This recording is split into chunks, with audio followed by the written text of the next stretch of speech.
don't care what they call themselves, but when you're taking pages out of the playbook of Karl Marx, pushing for abolishing private property rights and seizing the means of production, or Hugo Chavez in packing the Supreme Court, that's what you're going to get. So they can call themselves Democrat, socialist, but the reality is that the Communist Caucus, the Commie Caucus, is coming to Congress. And it's going to be a rude awakening if we don't all pay attention. And that includes the press. Think about what's happened in those countries where they've had socialism and communism. The press is the first one to go. When they finally consolidate that power, the media is the first one to go, and it is a state-run media. So it's incumbent upon all of us to get the truth out there about the threats that we are facing as a country with these radical people that want to bring this horrific ideology here. Let me reiterate that I am 1,000% in accordance with the 9/11 families who want to ban Mamdani from the ground 9/11 ceremony.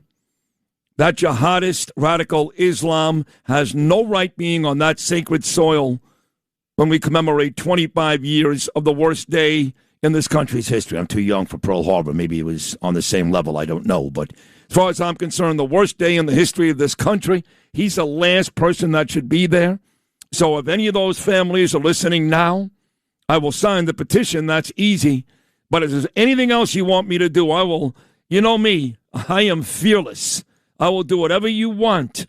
Mamdani should not be anywhere near that ground on 9/11. I don't care that he's the mayor. It means nothing to me. That means nothing to me. A bunch of stupid white young girls who wanted free stuff and love hating on the Jews, that means nothing to me.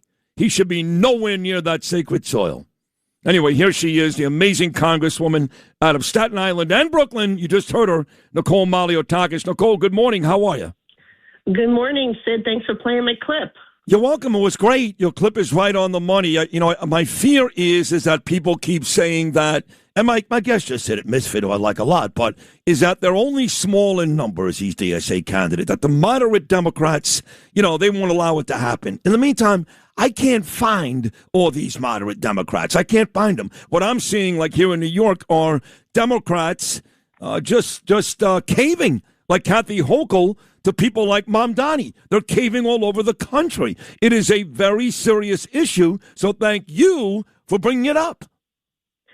You're right. And I mean, I've seen this happening over the last few years where what were the Main Street Democrats are moving more and more to the left to satisfy this radical base because they're afraid of them. They're afraid out of self-preservation. They're worried about their next election and being primaried instead of actually fighting to save their party. And so now what has happened is their party has been taken over by these socialists. And you know what? The mainstream Democrats, they don't really exist anymore because all they do is vote. They vote the same way.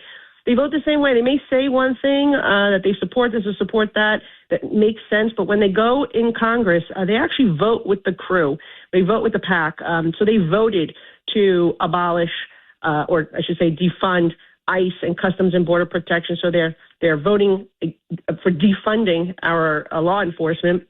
They wanted to keep an open border, right? They supported that as well. They would have voted, by the way, and they did vote. They did vote for a $5 trillion tax increase because they wanted all the benefits that we provided in terms of tax relief.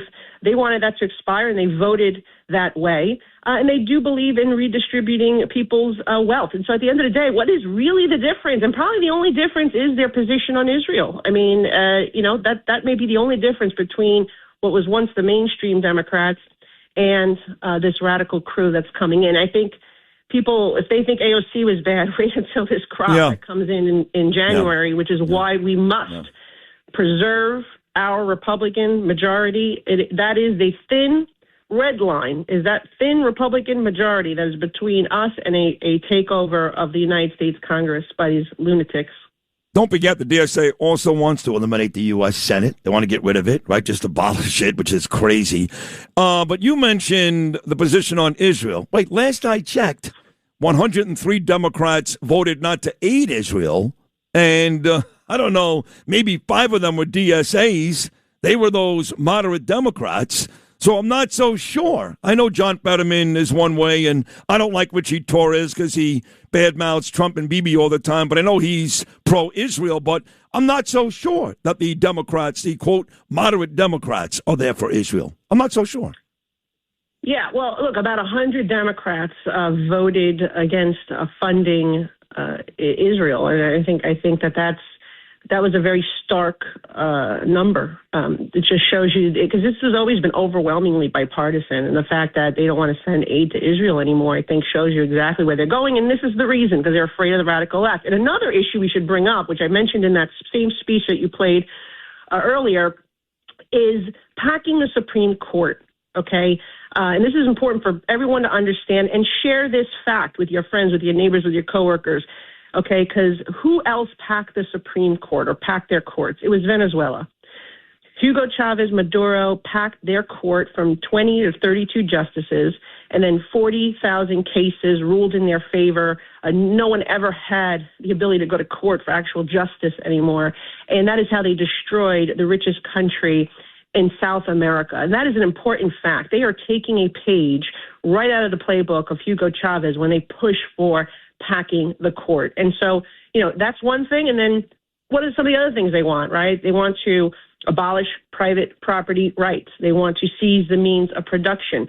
Those two things, by the way, are right out of the Karl Marx playbook of communism, okay? And these are not things I'm saying that they're saying that they want. I mean, Zoran Mandani made those things part of his platform. He has said those words, that he supports abolishing private property and that he also supports seizing the means of production. The seizing the means of production, that's like almost like a buzzword with these socialists these days.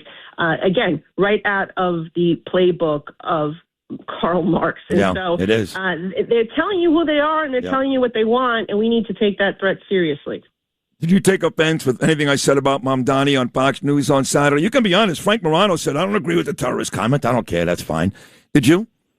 Well, look, I told you what I said the other day. You're a troublemaker, but, this is the difference. You are a shock jock. I am a diplomat here, right? I say things in a, I think, nicer way, but we may have similar sentiments. Like, I think right. I wouldn't have used the word terrorist, to be honest. He may be terrorist sympathizer. That I would agree with. Certainly some of the folks he hung out with are certainly and I would say he's very anti-American. I mean, that speech he gave on 4th of July was a disgrace, absolute disgrace to give that speech on the 250th birthday of our country and to highlight all the things you dislike about the country, all the things that you think are wrong about the country. I mean, really, that was, I thought, the biggest contrast between him and President Donald Trump, right? He's unfortunately stuck with him for a couple of years, but we have to look. My job as the only Republican representing our city in Washington is to ensure that some of these crazy things that he has been advocating for don't actually happen. That we need to stop them, and I'm very vigilant about this, and we're pushing back. And so far, he hasn't been able to really implement anything that he's promised, which is a positive thing because all his policies would just destroy the city. As far as I'm concerned, the city's running on autopilot right now, minus some of the things that he's done in terms of homeless shelters popping up all over the city and these crazy corrupt contracts, right? $4,000 a month per room for one of these homeless shelters. These big developers that the city enters into these shady contracts. I've called for the Department of Justice to investigate these things. We've already seen some indictments, by the way, in Brooklyn in connection to homeless shelters popping up. And you also even saw former mayor's deputy chief now indicted, or former chief indicted as it relates to these shelters. So there's a lot going on in that realm. And I think the DOJ, I'm glad that they're taking action. And I continue to push them to investigate the shelters that are popping up in my district. I sent them a long letter highlighting all these crazy contracts and how much they come out to be. Something's definitely wrong. I know you're a diplomat. You aren't a congresswoman, so you got to be more careful than me. So you may not want to answer this question either, but you heard me when you were on hold, Nicole, going on and on about how, and I really feel this in my heart of hearts, he cannot be at that 9/11 memorial. He can't be there. He cannot be there. He sat on a podcast with his good buddy Hassan Piker when Piker said, quote, America deserved 9/11 and provided zero pushback.